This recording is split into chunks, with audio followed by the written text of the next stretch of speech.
Hello everyone, welcome to today's current affairs update.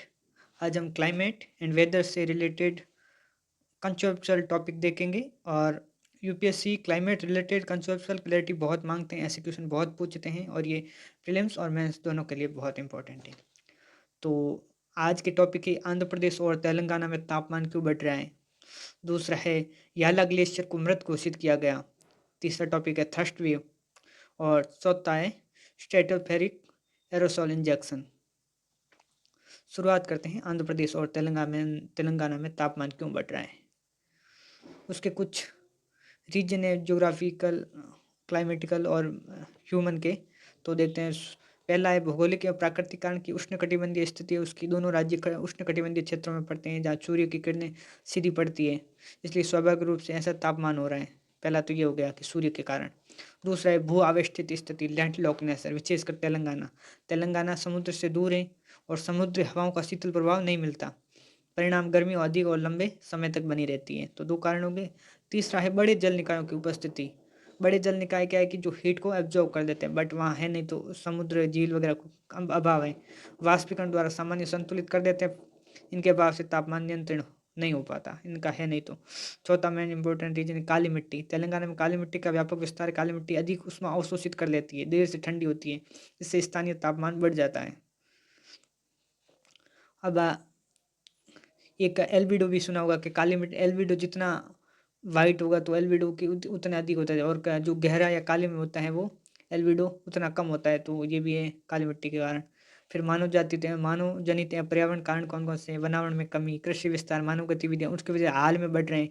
हरित आवरण से घटने से वाष्पोत्सर्जन कम, परिणाम स्वरूप तापमान में वृद्धि।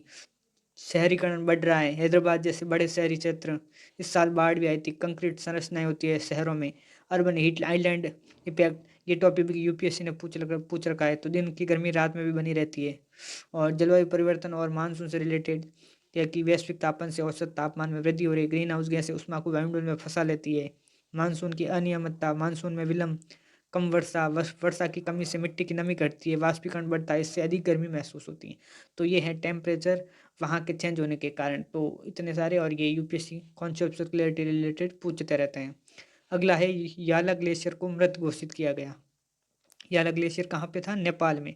ये 1900 के 70 के दशक से अब तक 66% सिकुड़ चुका है। नेपाल का पहला डेड ग्लेशियर है। प्रतीकात्मक पहल क्या है कि नेपाल सरकार ने जलवायु परिवर्तन के प्रति जागरूकता हेतु ग्लेशियर की प्रतीकात्मक अंत्येष्टि की। उन्होंने मतलब वो विसर्जन किया कि भाई आप जलवायु के प्रति, उनके प्रति जागरूक हो जाओ। और अब अन्य एग्जाम्पल देखे तो विश्व वर्ल्ड में और कहाँ कहाँ हैं। तो यूपीएससी ऐसे पूछ ले, ये याला ग्लेशियर, पिजगार ग्लेशियर स्विट्जरलैंड में 2019 में डेड ग्लेशियर हुआ था। क्लार्क ग्लेशियर अमेरिका 2020, ओ ग्लेशियर आइसलैंड। तो ये यूपीएससी से मिलान पूछ ले। वर्ल्ड में ज्योग्राफी तो पूछते ही हैं, तो याद कर लेना। प्रभाव ये इनका क्या है कि मीठे जल संसाधनों पर खतरा है, ये सूख रहे हैं तो जैव विविधता को क्षति। ग्लेशियर लेक आउटबर्स्ट फ्लड का बढ़ता जोखिम, जब ये सूखते हैं या जब फूटते हैं तो बाढ़ वगैरह आती है वगैरह से। बढ़ती वाष्पीकरण मांग, आपने हीट वेव तो कई बार सुना हो कि लग बहुत ज़्यादा हीट वेव। अब थर्स्ट वेव भी आ रही है, एक कॉन्सेप्ट कि वाष्पीकरण का मांग बहुत ज़्यादा बढ़ रही है, वायुमंडल बहुत ज़्यादा जल खींच रहा है, तो इस स्थिति को थर्स्ट वेव कहता है। हीट वेव के विपरीत थर्स्ट वेव तापमान, आर्द्रता, सौर विकिरण और पवन गति के संयोजन से वो स्थिति बनती है। इससे इससे मानकीकृत लघु फसल वाष्पोत्सर्जन द्वारा मापा जाता है। ये 3 दिन या लगातार ऐसी स्थिति बने कि वहाँ पे मांग बहुत ज़्यादा बढ़ गई है। अब तो उस स्थिति को थर्स्ट वेव कहते हैं, और ये मानकीकृत लघु फसल द्वारा उनके वाष्पोत्सर्जन द्वारा मापा जाता है। भारत में स्थिति हालिया दिनों में वाष्पीकरण मांग में वृद्धि हुई है। प्रभाव, अब इसके प्रभाव बहुत ज़्यादा संकट होने की, कृषि पर दबाव बढ़ेगा, जल संकट, सूखे का जोखिम, ये स्थितियाँ और ज़्यादा खराब होगी। समझते हैं भारत में वाष्पीकरण संबंधी डेटा की कमी है, रिसर्च गैप है, रिसर्च भी उतना है नहीं। अगला टॉपिक है स्ट्रेटोस्फेरिक एरोसोल इंजेक्शन। 2025 यूपीएससी में पूछ लिया कि जो वही वर्षा करवाई जाती है कृत्रिम रूप से, उनमें कौन कौन से तत्व यूज किए जाते हैं। तो ये इस बार ये भी न्यूज में आया है, तो याद तो कर लेना। जो समताप मंडल में सल्फर एरोसोल का छिड़काव किया जाता है, क्यों किया जाता है कि सूर्य की किरणों को परावर्तित कर पृथ्वी को ठंडा करना।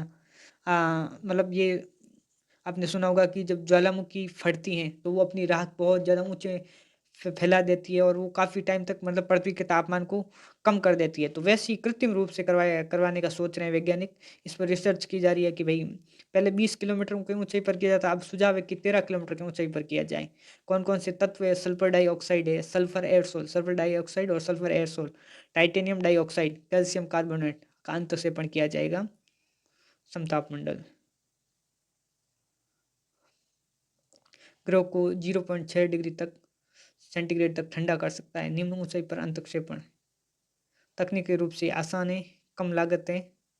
नीचे नीचे 20-13 किलोमीटर की ऊंचाई पर करेंगे तो अब चिंताएं, इससे कुछ चिंताएं भी है कि भाई ये अपन कृत्रिम रूप से कर रहे हैं तो इसके कुछ इम्पैक्ट ना हो जाए गलत, वर्षा पैटर्न प्रभावित हो सकती है, ओजोन परत को नुकसान पहुंच सकती है, इससे क्षेत्रीय असमान प्रभाव, वैश्विक शासन तंत्र की कमी। तो prelim one liner must reminder, landlock region अधिक तापमान, ब्लैक सॉइल अधिक heat retention, large water bodies तापमान नियंत्रक, डेड ग्लेशियर अब गतिशील नहीं, GLOF glacier lake outburst floods, हिमनदीय झील विस्फोट बाढ़, और जो ये है स्ट्रेटोफेरिक